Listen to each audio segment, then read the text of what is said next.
Hey guys, it's Elizabeth from Aunt Liz's Pack. Y'all asked some wonderful questions last night and I'm here to answer them. Our first question is a typically dominant dog licking the face of a typically submissive dog good or bad? Absolutely bad, but I also wouldn't call a dominant dog licking the face of a submissive dog. That's just called inappropriate communication. Nose to butt is what I always do for healthy communication, or what dogs do for healthy communication. Face to face, unhealthy, licking the face, unhealthy, poor social manners. It has nothing to do with dominance or submissiveness. How to calm an anxious dog? How to calm an anxious dog? Number one, place work. Place work, place work, place work. Creating the space between you and the dog. You can also do some confidence building exercises like agility or jumping over things or stepping on higher territory. My dog listens to me but not my husband. This is causing issues. Help. That's a great question. So whenever you have multiple people inside of a household, everyone has to be on the same page. It's so important. I cannot express this enough. You have to be on the same page and communicate with the dog the same way. If your husband's not communicating the same way as you and the dog's listening to you but not your husband, it means your husband needs some work. My dog won't stop sniffing the grass on our walks. How do I get my dog to stop and focus? You have to be the most exciting thing in the world for your dog. Any distraction means nothing compared to you. Should I be hand feeding meals or pulling up his food to prevent free feeding? He snacks. Okay, with free feeding, first of all, I don't do that. I don't do free feeding. I give my dogs their food in the morning and in the evening. If they don't finish their food, food goes up. Hand feeding, I'll do that more for dogs that are food aggressive. Okay. Best way to prevent barking at dogs on walks? Calmness. The walk starts before the walk. So if your dog's barking on the walk, work on your thresholds. Also, is your dog going to daycare and dog parks? That's another huge factor that will cause barking on the walks, especially if it's excited barking. So have your dog create a calm association with other dogs through structured socialization. What is the difference between a long line and a slip lead? So let me grab a slip lead really quickly. Right here's a slip lead. And it goes below the dog's jaw, up behind the ears, right? So it's not like a regular leash. A long line I use for recall work or assessing a dog's temperament or even social introductions. I use Aunt Liz's Pack long lines that are 30 feet for recall work. I use the Lucas Agnew 15-foot long line, which is a slip lead. So there's a difference. The Aunt Liz's Pack long line is more for recall. The Lucas Agnew slip lead is great for social work and analyzing the dog's temperament. How do I properly introduce the crate to my 5-year-old dog who's never been crate trained? Awesome. The same way you introduce it to a puppy, it just might take more work. Slow and steady, step by step. But I always start off with just guiding the dog into the crate, and as they step in, I say crate. That way we have a command on it, and I make it super positive and happy.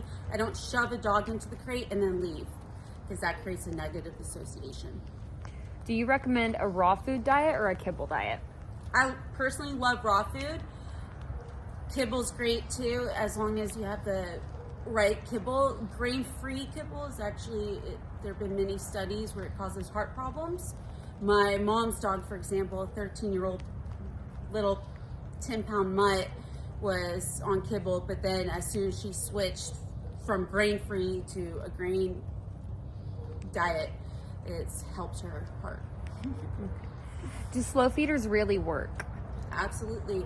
Slow feeders do help slow down the dog from eating, but what I personally like to do is anytime my dogs are eating, I call them name by name to eat their food, and while they're eating, I'll call them name by name to leave it, and then they lay down, look at me, and then I'll call them name by name to go back. that's the ultimate slow feeder training. Why does my dog like every adult but hates kids? They probably have not been properly introduced to kids. A lot of times kids can be viewed as prey to other dogs, so you need to properly introduce the dog to kids and also properly tell the kid how to interact with dogs. They can't be hugging them in their personal space. How do I stop my dog from darting out of the crate when I try to open the door? You kind of answered this one.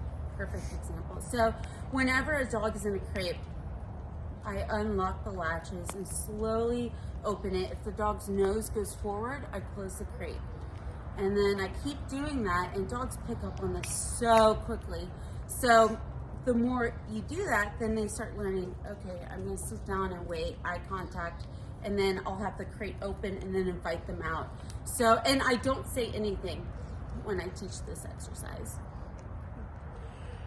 Afraid of I guess my dog is afraid of unexpected noises like birds, bushes, opening a soda can, but the blender and vacuum is okay. Help. So you just have to, again, desensitize, again, condition your dog to place work. Make place their nirvana, make it really calm. When your dog's on place, they're calm. And then start opening soda cans. Go to an area where there are lots of birds. Just let them experience it while they're in a calm state of mind. This is from Gail. Gail said, how do I get my Yappy dog to stop barking? Yeah, so Gail's Yappy dog in specific is nervous. She also has a little bit of dementia. So, you know, she's 13 years old, and so that plays a huge role in it because she used to not do this. But let's say anyone just has a yappy little dog, right? So majority of the time that yappiness is anxiety. So we need to create space with the dog from their trigger, put them on place. Also, you can practice some confidence building exercises like we discussed before. My dog won't stay on place for more than 15 to 30 seconds. How do I get him to stay longer? All right, so if your dog's on place and they get up, you can use spatial pressure to get them back on. Or you can use a leash and just gently guide them back on. Progress, not perfection, right? Practice, practice, practice, practice, consistency. My dog won't stop barking at our neighbors, cars, other dogs. How can I stop this? Barking at neighbors, cars, dogs. Again, place work. What you're doing inside the home creates what the dog's doing outside. My dog is having a hard time with leash walking. Can you explain let's go and or figure eights? All right, so are we talking about figure eights, the exercise or the figure eight loop? Okay, the exercise. So let's go means we're changing direction, follow me, right? And there's a difference between let's go and recall. Recall, I'm standing still, the dog comes to me. Let's go is I'm still moving, come on, follow me. The figure eight is a great exercise to get your dog to just learn to stay next to you and follow you. When would it be appropriate to use an e-collar? Any dog can use an e-collar. The way I use an e-collar is different than what majority of trainers use. I use very low levels, and I don't use it for punitive measures. I use the e-collar as another layer of communication, right? So whenever I use the e-collar, it's just like, hey, come on, let's go. You know, like follow me, look at me, follow my guidance. I never use it for punitive measures, so it's just an extra tool. If the client would like to not, hyper focus on their dog as much, e-collar is great. E-collar is great for any dog. When would you recommend a prong collar and why? I would recommend the prong collar for the stronger dogs that are more reactive, and I would recommend it because it just gives you more leverage over the dog, and they're not as likely to pull you down. What is one thing that you know now but wish you knew back then about dog training?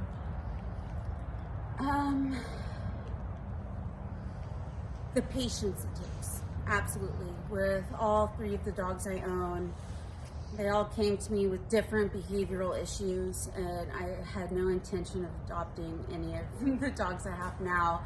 And I wish I knew that consistency, it goes so far. In the beginning, especially with my dog Vixen and my dog Katya, Vixen was very aggressive, Katya was feral. with them, I felt hopeless, you know, and I wish I knew that, hey, Elizabeth, it takes time and you're going to get through this. It's all okay. Can you describe a healthy play date with another dog? Yeah, so let's say you have a very hyperactive dog and a very nervous dog. That's unhealthy. A healthy play date would be where the dogs have the same energy level. And let's say you're socializing two dogs with different energy levels.